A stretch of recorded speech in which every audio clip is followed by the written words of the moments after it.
Nagkaroon nga ng pa-welcome party ang aming Kaisya dahil maraming ang mga bagong empleyado ang iba't ibang branch ng aming company. Tara, ikukwento ko sa inyo ang mga nangyari. Dahil nga sa isang hotel gaganapin ang aming party ay talagang napahanda ako ng pang-formal attire ko. Siyempre, dungisin na tayo sa trabaho. Kaya naman babawi tayo sa ating pang-porma ngayon. Ngayon nga lang ako nag-try ng mga ganitong pormahan. Kaya sana ay bumagay sa akin. Ano ba sa tingin nyo? Bagay ba? I-comment nyo naman para malaman ko kung bagay ba. Simula sa aming apato ay nagbike lang kami ng mga 5 minuto hanggang sa makarating kami dito sa Niwasi Station. Pupunta kasi kami ng Okayama Station dahil nga dun malapit ang hotel na pagbe-venuehan ng aming party. 2 stations nga lang ang dadaanan at nandito na kami sa Okayama Station. Dito nga lang sa labas ng Okayama Station matatagpuan ang Anna Crown Plaza Hotel kung saan gaganapin ang aming party. Dahil nga maaga pa naman ay in-enjoy muna namin ang view dito sa labas. At bago magsimula ang party ay pumasok na din kami sa hotel. Dito na nga rin kami sa loob ng hotel nagkita-kita ng mga kapwa namin Pinoy na naka-assign sa ibang branch ng company.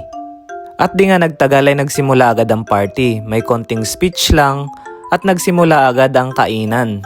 Naka-buffet style nga ang kainan ngayon kung saan ikaw na mismo ang kukuha ng pagkain na gusto mo sa mga naka-display na pagkain. At eto nga ang mga pagkain na nakuha ko. Hindi ko na rin na-videoan ang mga pagkain na naka-display kasi kapag may mga nakatingin ay nahihiya nga akong mag-video. Nakadalawang balik nga lang din ako dahil nga nabusog agad ako. Base nga sa mga lasa ng pagkain ay talagang quality at masarap. Kaya talagang nasulit ko bawat subo dahil sobrang malasa ang mga pagkain na sinerve dito sa hotel. Syempre ba naman, hotel to eh. At napainom nga din ako ng beer dahil pinagbibigyan nga kami ng mga hapon ng beer. Kaya kahit hindi ako masyadong umiinom ng beer ay napilitan akong uminom. Konti lang din ang beer na ininom ko. Paunti-unti nga lang yung inom ko dahil hindi ko talaga trip ang beer. Naka-table nga rin namin na si Sacho at kinampayan pa ni Senpai. Habang nagsisikainan nga ay nagkaroon din ng time na pumunta sa mga iba't ibang table kung saan makikipagkwentuhan ka, makikipag-usap ka sa mga ibang empleyado ng Kaisya para makilala mo din sila. Nakipagdaldalan nga kami sa mga hapon at ibang empleyado ng company. At syempre, nagpa-picture din kami sa kanila. Naparami na naman nga ang picture namin dahil halos lahat nga ng sister company ng aming Kaisya ay lahat ng empleyado ay nandito.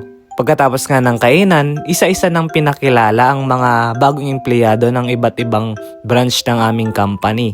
Hindi ko na rin na-videohan dahil nung time na yon ay nasa unahan ako nung nakikipagdaldalan ako sa ibang mga hapon. After nga magpakilala ng mga bagong empleyado ng iba't ibang branch ng company ay nag-speech din ang bawat leaders na naka-assign sa bawat branch. At syempre ang sacho namin. After nun ay natapos na din ang party. Dahil nga halos 2 oras lang tumagal ang party ay nag-schedule ang mga senpai namin ng second party. Kaya hindi pa dito natatapos ang party ngayong araw.